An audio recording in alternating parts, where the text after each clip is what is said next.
22 शाम की शीर्ष 5 सुर्खियां। भारत ने किया अगली पीढ़ी की अग्नि बैलिस्टिक मिसाइल का सफल परीक्षण। Rapid fire pistol mixed event में अनीश सिमरनप्रीत ने जीता रजत पदक। ने 70 HTT 40 ट्रेनर विमानों के लिए किया 6,800 करोड़ रुपए का अनुबंध। नवंबर में आयोजित होगा आकाश तत्व पर पहला सम्मेलन। सरकार करेगी फेस ऑथेंटिकेशन टेक्नोलॉजी आधारित प्रणाली का विकास। भारत ने किया अगली पीढ़ी की अग्नि बैलिस्टिक मिसाइल का सफल परीक्षण। 21 अक्टूबर 2022 को भारत द्वारा अग्नि prime new generation ballistic missile का सफल परीक्षण किया गया। ओडिशा के तट पर मिसाइल का परीक्षण किया गया। अग्नि प्राइम एक two stage canisterised solid propellant ballistic missile है जिसमें डुअल रिडंडेंट नेविगेशन और मार्गदर्शन प्रणाली शामिल है। इससे पहले दिसंबर 2021 में DRDO ने भी ओडिशा के तट पर डॉक्टर APJ अब्दुल कलाम द्वीप से अग्नि प्राइम का परीक्षण किया था। Rapid fire pistol mixed event में अनीश सिमरनप्रीत ने जीता रजत पदक। शूटिंग में अनीश और सिमरनप्रीत कौर बराड़ ने मिस्र में international shooting sport federation world championship rifle pistol में रजत पदक जीता। 25 metre rapid fire pistol mix team event में वे यूलिया कोरोस्टिलोवा और मैक्सिम होरोडिनेट्स की यूक्रेनी जोड़ी से 14-16 से हार गए। इस पदक के जीतने के साथ भारत के कुल 26 पदक हो गए, जिसमें 10 स्वर्ण, 6 रजत और 10 कांस्य पदक शामिल हैं। ने 70 HTT 40 ट्रेनर विमानों के लिए किया 6,800 करोड़ रुपए का अनुबंध। भारतीय वायुसेना IAF और हिंदुस्तान एरोनॉटिक्स लिमिटेड HALC ने 20 अक्टूबर 2022 को 70 HTT 40 स्वदेशी बेसिक ट्रेनर एयरक्राफ्ट BTA के लिए 6,800 करोड़ रुपए का अनुबंध किया। कुल मिलाकर 451 समझौता ज्ञापन, प्रौद्योगिकी हस्तांतरण टोट समझौते और उत्पाद लॉन्च हुए। 451 में से 345 समझौता ज्ञापन, 42 प्रमुख घोषणाएं, 46 उत्पाद लॉन्च और 18 टोट थे।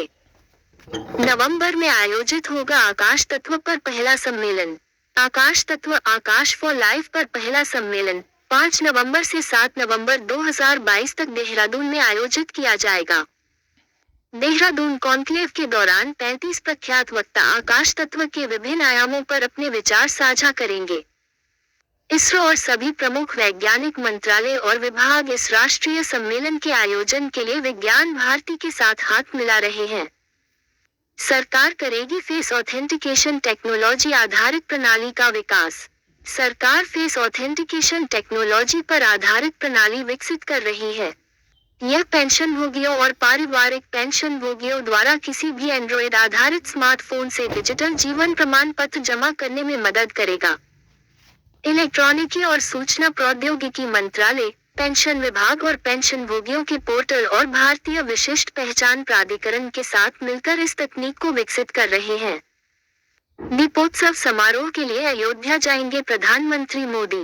प्रधानमंत्री नरेंद्र मोदी दिवाली की पूर्व संध्या पर अयोध्या में भव्य दीपोत्सव समारोह में हिस्सा लेंगे। समारोह में मॉस्को की एक टीम द्वारा महाकाव्य का एक विशेष रूसी संस्करण पेश किया जाएगा। वह पहली बार इस समारोह में व्यक्तिगत रूप से भाग लेंगे। वह राम की पैली में 3D holographic projection mapping show भी देखेंगे। भारतीय उद्योग से होगा सेना की आपातकालीन खरीद का चौथा दौर। भारतीय सेना पिछले कुछ वर्षों में 3 चरणों में आपातकालीन खरीद कर चुकी है और अब वह ईद के चौथे दौर की तैयारी कर रही है, जो पूरी तरह से घरेलू उद्योग से होगा। अगले 7 से 8 वर्षों में भारतीय उद्योग को 8 लाख रुपए करोड़ के ऑर्डर दिए जा सकते हैं। महत्वपूर्ण परिचालन आवश्यकताओं को पूरा करने के लिए आपातकालीन खरीद की जाती है। अयोध्या के बारे में जानें। अयोध्या उत्तर प्रदेश में पवित्र सरयू नदी के तट पर स्थित एक प्राचीन शहर है। इसे साकेत के नाम से भी जाना जाता है और यह भगवान राम का जन्मस्थान है, जहां महान महाकाव्य रामायण की शुरुआत हुई थी। अयोध्या कभी प्राचीन कौशल साम्राज्य की राजधानी थी। इसे हिंदुओं के साथ सबसे महत्वपूर्ण तीर्थ स्थलों में से पहला तीर्थ माना जाता है। अग्नि मिसाइल के बारे में जानें। अग्नि मिसाइल भारत द्वारा विकसित मध्यम से अंतर्महाद्वीपीय दूरी की बैलिस्टिक मिसाइलों का एक समूह है, जिसका नाम प्रकृति के 5 तत्वों में से एक के नाम पर रखा गया है। वे लंबी दूरी वाली परमाणु हथियार से लैस surface to surface ballistic missile हैं।